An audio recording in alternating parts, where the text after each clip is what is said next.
I'm going to show you something. If you this has to do with bodily functions of coyotes. So if you don't want to see this, then turn away. But let me just tell you that, we're always concerned about coyotes around here, and we put up this fence so that we wouldn't, so that we could deter coyotes and also keep our kitties, when they're out in the daytime, just kind of keep them confined to our area. And then also thinking about the future when we get a dog and everything. Our plan has always been that our animals will never be out during the in the night, in the evening, and with our dog, that we'll get in the future. If the dog has to go out, then we will go out with it, and then also that our animals will never have access to outside, even in the daytime, if we're not home. We're thinking that we'll put in a dog door. Probably have a dog door to a very small area, fenced with a top, even like a wire top over it, so that if our dog needs to go out in the middle of the night, it can, and it will be protected in this very small area. But let me just show you what we found. All right here. Now that is a very large pile of coyote poop. It's like multiple. And the reason this is, it's significant because there's multiple poops there. But I found some several days ago and showed it to John. I thought that he had just kind of seen it and left it there. He actually picked it up and threw it away. We thought that what had happened is, on rare occasions, we will forget to close our gate. And so we thought maybe we had forgotten to close our gate one night, and that's how that one coyote poop got there. But we have not forgotten to close the gate in the last week, and that's what we have. So John was saying tonight, he took off for work, and he was saying tonight, well, I need to get a trail cam, so something that, like hunters use to see where animals are coming through and stuff. It films things at night. And he said we need to get a trail cam and a couple of them, and aim them in different directions. We need to find out if the coyotes are coming under the fence or over the fence. Well, they're not coming under the fence. I mean, we would see this. There's no. I would be shocked if there's some place around here that we have not seen that they're digging under, burrowing under. So they're jumping over the fence, I think. Which is just a good wake-up call, I think. Hey guys, it's Monday, 2 o'clock already. Oh, let's get this a little bit lighter. Still waiting for that cover for the skylight. I'll be so happy, because see, if I sit back, you can see it on the couch right there, but if I sit back, that's what beats down on my head. It makes for a nice, it lights the room nicely, but seriously, over time, that would totally fade the couch. Anyway, I'm very excited for that to come in. I'm not sure how long it's going to take though. One of the covers was standard and the other one was custom size. So, it'll probably take a little bit longer. Anyway, I have not been doing a ton today. Finished up the revisions on a freelance project. And then I was just trying to be quiet in here, because John got home from work at 6:30 this morning, and then he slept. He just slept for he came home and he played video games for a little while, and then he went to bed and slept for probably about 4 hours. He didn't want to sleep a full night's sleep because he doesn't. That's it for the night shift for him until I think 2 more weeks. And so he needs to get back on a regular schedule. So he slept for 4 hours, with the idea that tonight he'll be tired, at 8 or 9 o'clock, and he'll be able to get a full night's sleep and then get back onto a regular schedule. He doesn't work tomorrow. Okay, so one of the things I did do though is I was working on the stuff for the June challenge for Little Green Farmhouse, and that was to make and use 4 DIY cleaning products. Yeah.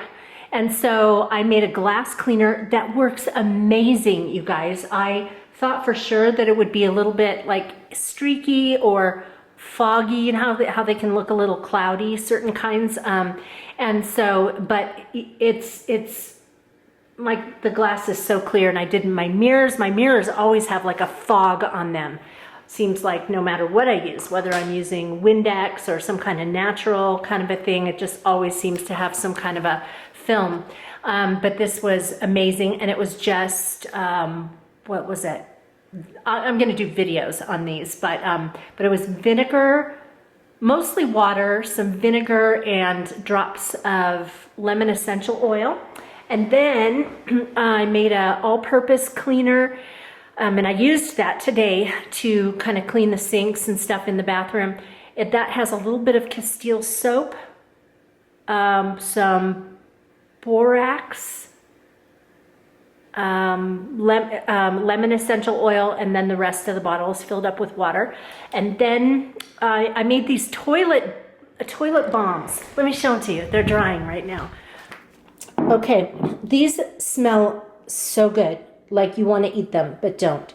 It's baking soda and citric acid powder, and then peppermint essential oil. You mix those powders up, and then you put in the peppermint essential oil and mix those up, and then you just take a spray bottle of water. You don't want to dump any water in because it'll dissolve it.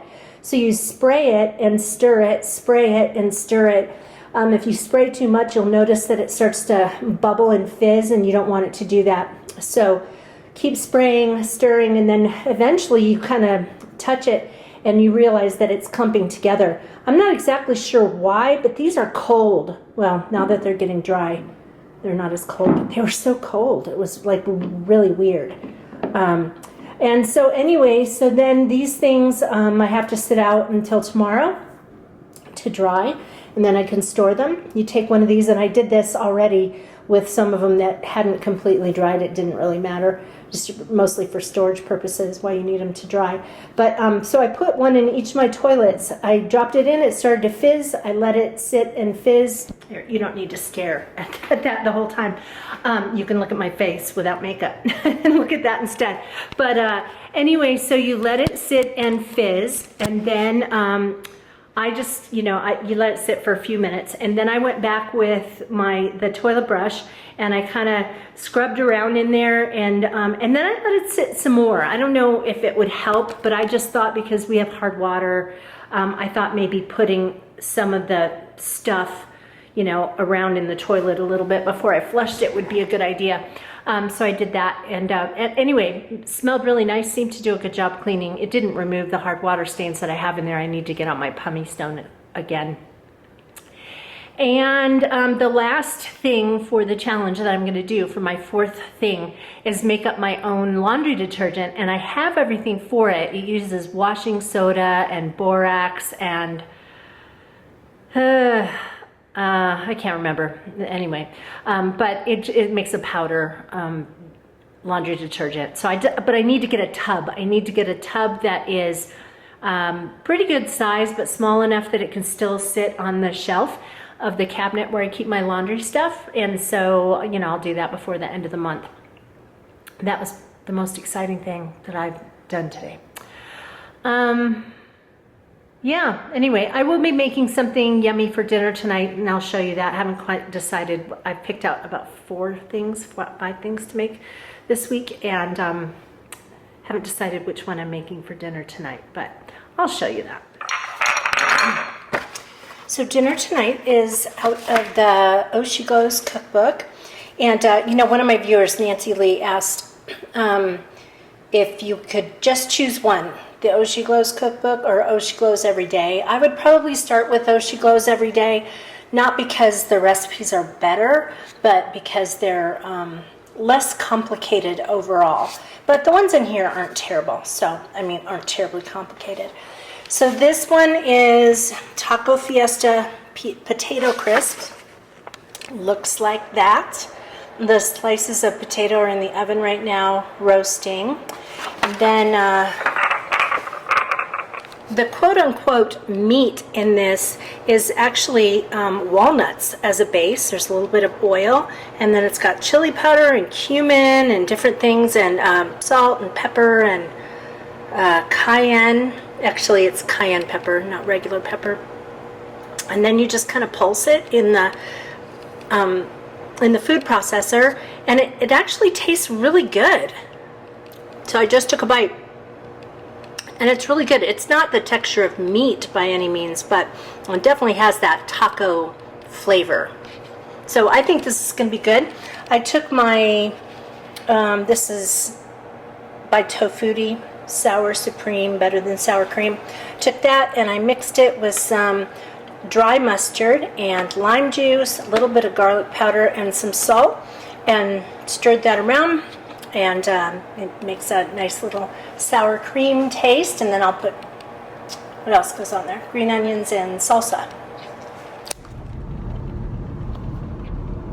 Hi guys, it is 2 o'clock on Tuesday, and I'm headed up to Flagstaff. I'm really glad that I looked at my calendar last night, because I had forgotten that I have our second to the last nutrition class. You know, at the beginning we were meeting every single week for the first 8 weeks, and then we went to once a month.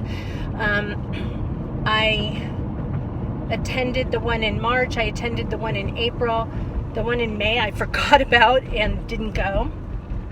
So there's this one tonight, and then there's one more in July, and I would be willing to bet that the one we have in July is not actually a class but a potluck.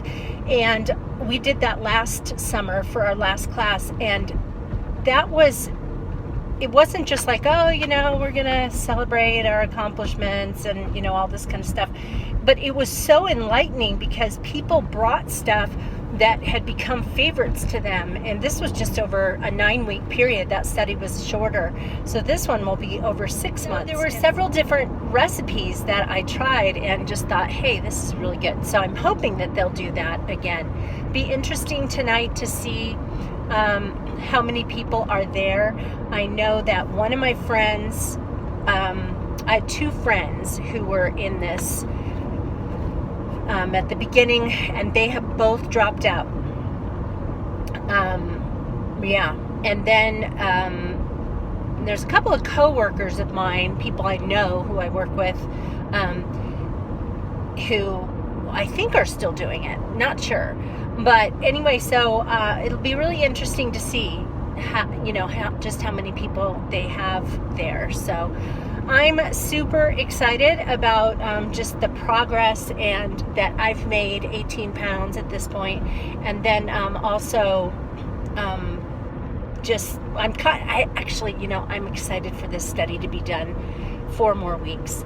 I'm excited because it is, I'm just getting tired of tracking my food, and I'm always thinking in my head about what kinds of things I need to be eating, but sometimes I'll go and I'll think, oh yeah, I need to write this down, and I go, oh, I didn't write anything down yesterday, so then I have to rack my brain to remember what I ate. So you'll have to be on the lookout for I'm gonna do a video, a plant-based journey video, probably in the next week, that kind of reflects some of the stuff from the class tonight, as well as, oh wow, there's a fire. Huh. It's the time of year we're so dry right now. We're so dry right now.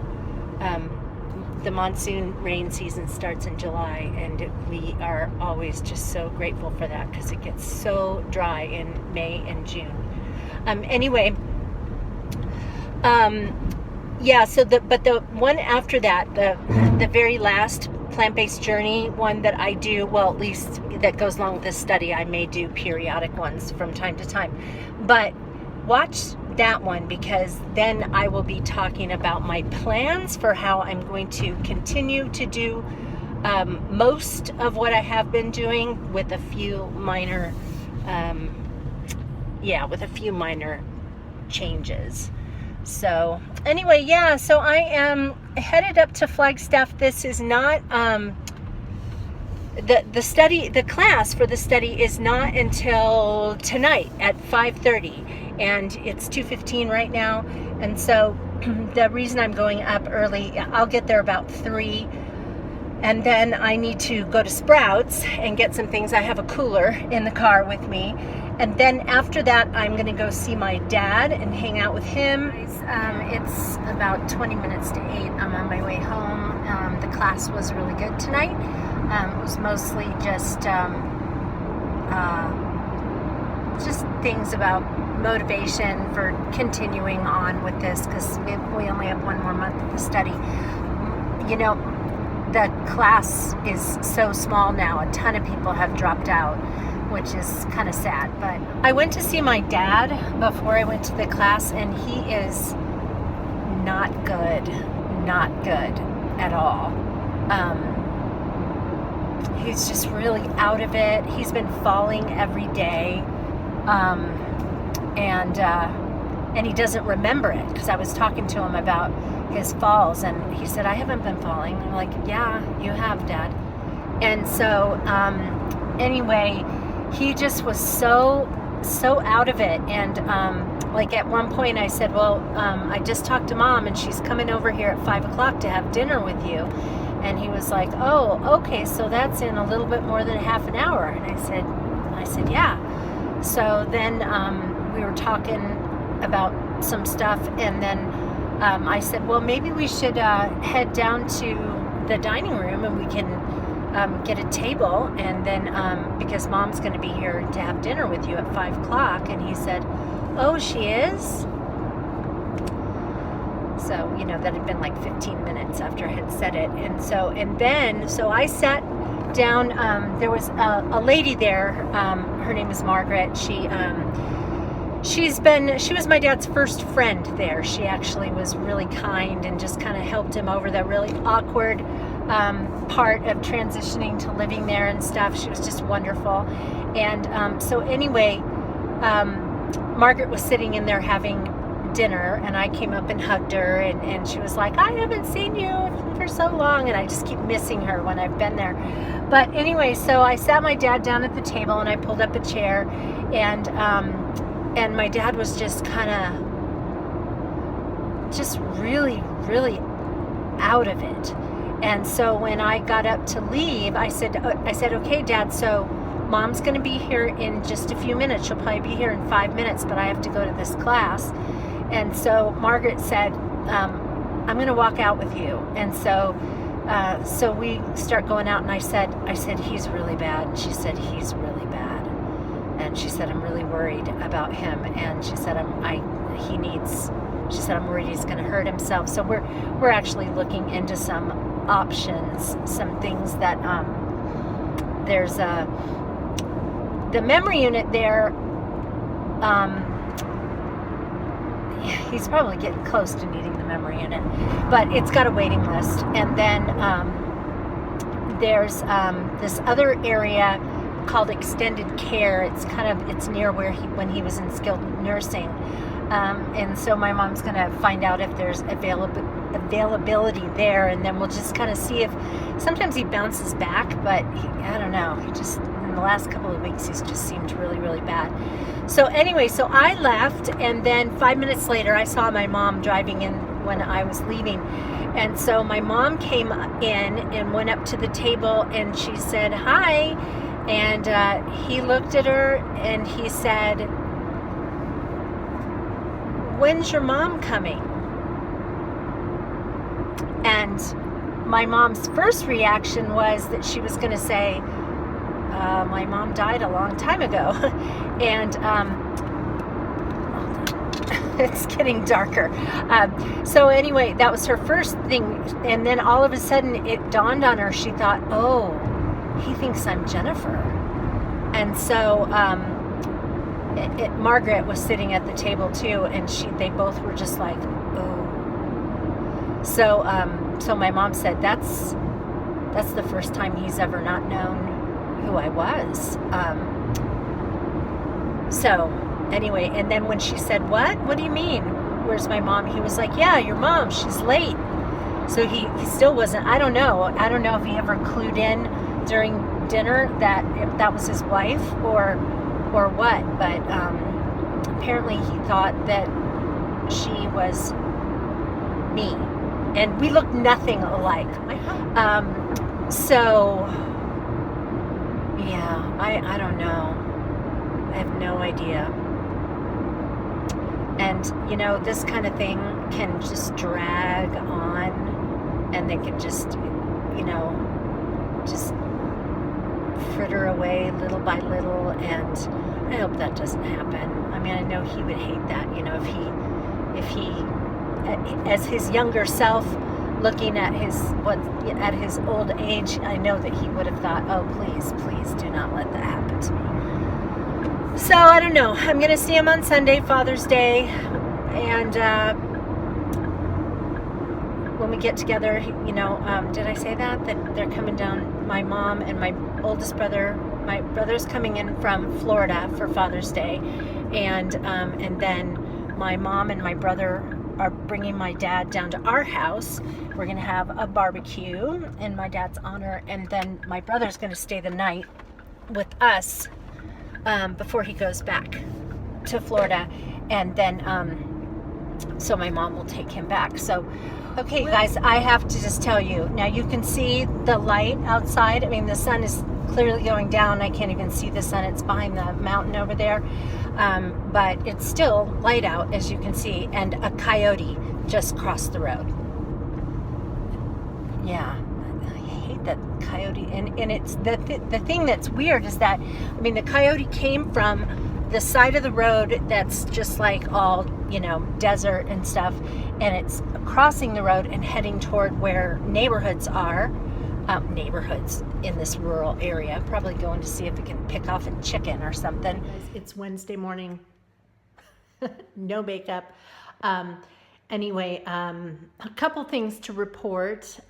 One is that poop I showed you out in the yard. See, this has been a big quest of ours because we're really worried about coyotes. So I'm not saying that coyotes could never come into our yard, but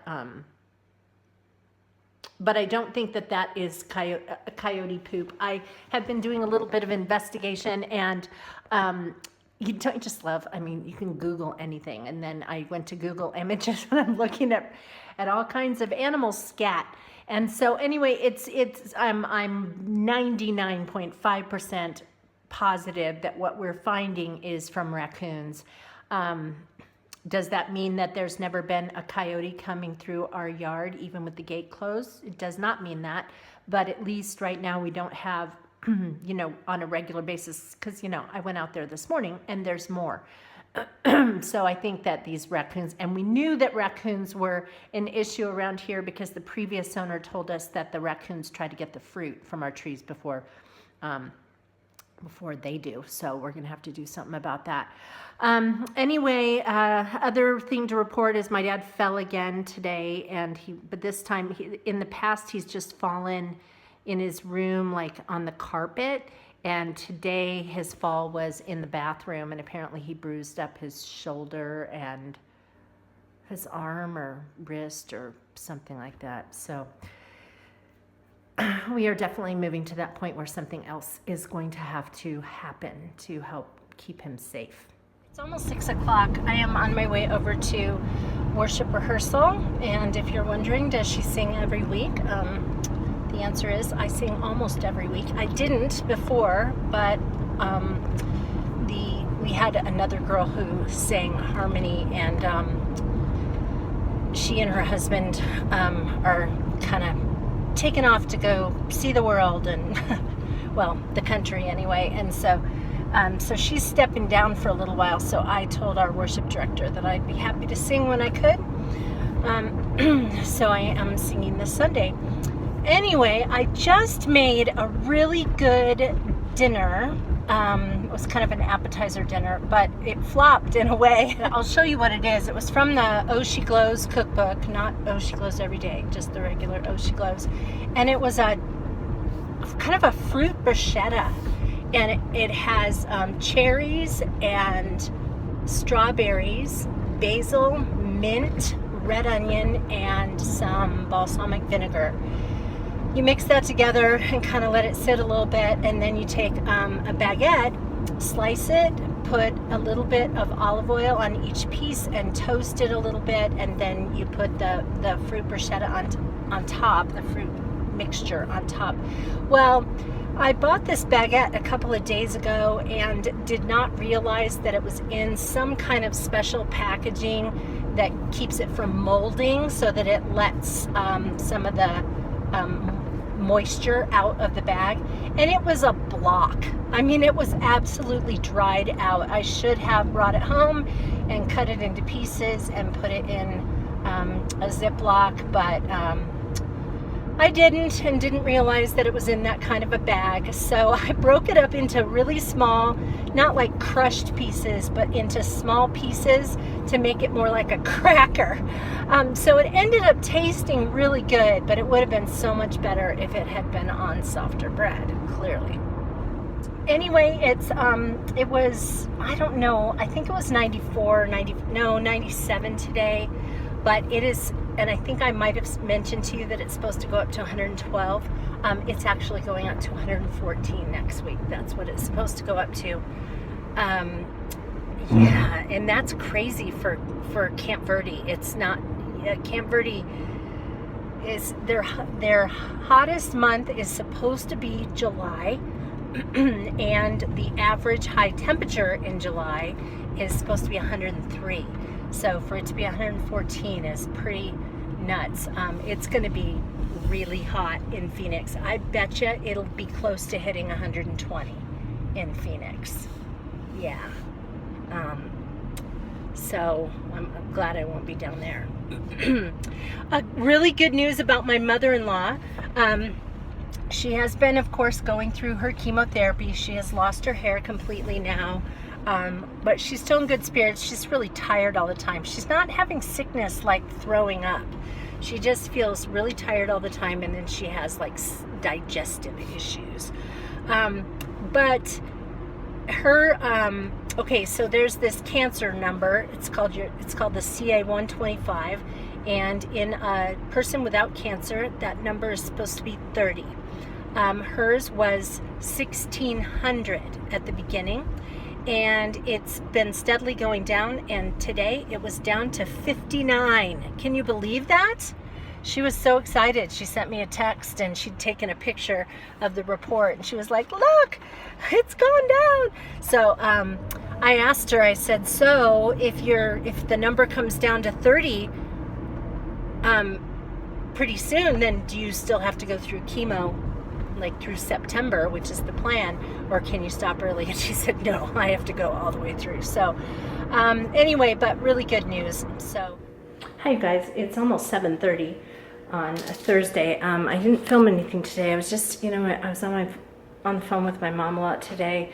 My dad, isn't doing well, and the people at his assisted living place are saying that he's unsafe in his apartment, and he just keeps falling, and then anyway, so we were kind of talking about what to do, and we're going to meet with some of the people from that place, probably not next week, the week after that, about moving him into another part of that facility where they have more care, so that he will not hurt himself. I'm just, the part that's really hard for me is that I know he's not going to like it, and so I'm kind of hoping that he's kind of going away in his brain, just because I don't want him to be sad. It's really hard. So needless to say, I didn't feel like talking much about stuff today. So anyway, I will show you what I'm making for dinner tonight. This is it's called Glowing Strawberry Mango Guacamole. It's from the Oh She Glows cookbook. As you can tell, I tend to pick a cookbook and cook out of that for the week. Sometimes maybe two, but usually just one, so that the recipe that I made last night was really good, and so this one will just be served with chips. And you know, it's hot. It was over 100 degrees today. It's supposed to be 114 next Wednesday, 120 down in Phoenix. Anyway, so it just seems nice to have something fresh and cool and light for dinner. One thing I wanted to show you guys, in case you're not aware of this, I never have very good luck with mangoes as far as, you know, ripening them perfectly. You know, they end up being either not ripe enough or overripe. You can get canned diced mangoes just in the fruit section, the canned fruit section of your grocery store. This is packed in light syrup, so what I do is I put it in a strainer and then I run water through it to get a lot of the sugar out of it, and it's really good. I use that in place of mangoes all the time. Hey guys, it's Friday morning. I've made a decision to cut down one of my tomato plants. You might say, why are you doing that? Here's my... Okay, look at this tomato right here. This one. It's totally huge and invasive and pushing this one out. This one doesn't have any tomatoes on it. I don't know why. The one that's exactly like it's a white tomato that's over in my other garden thing. It doesn't have tomatoes yet on it either, so it's probably just late. But this right here is a cherry tomato. It's called a golden pear. I mistakenly thought that it was the same as, or I was thinking I was buying a gold nugget cherry tomato, which is kind of low to the ground in a small bush. Had no idea that this thing was going to go and be so huge. It's like taking over this whole section of my garden. So I'm cutting not this one out, but this one to give it more space, because as soon as our rains come and there's moisture hanging around, I'm going to get mildew in there if I don't give them some breathing space. Okay, so here's the pile I cut. I decided not to rip out the white tomato plant because as I was pulling it, it actually is it's a plant that has white tomatoes. I mean, they're a little bit yellow when they're ripe. But I realized that it did have tomatoes on it. I just couldn't see them because of the forest that was in there. So I started to trim that one back, and as you can see, it's a little bit more trimmed back. You can kind of see through it now. And then I cut this one back significantly, even though it's still really thick down there.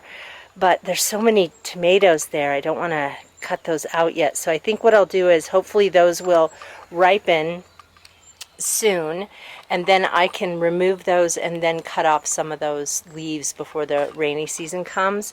But there's also, like, there's little tiny ones in there, and there's tons of flowers, so there's going to be no shortage of cherry tomatoes from this tree.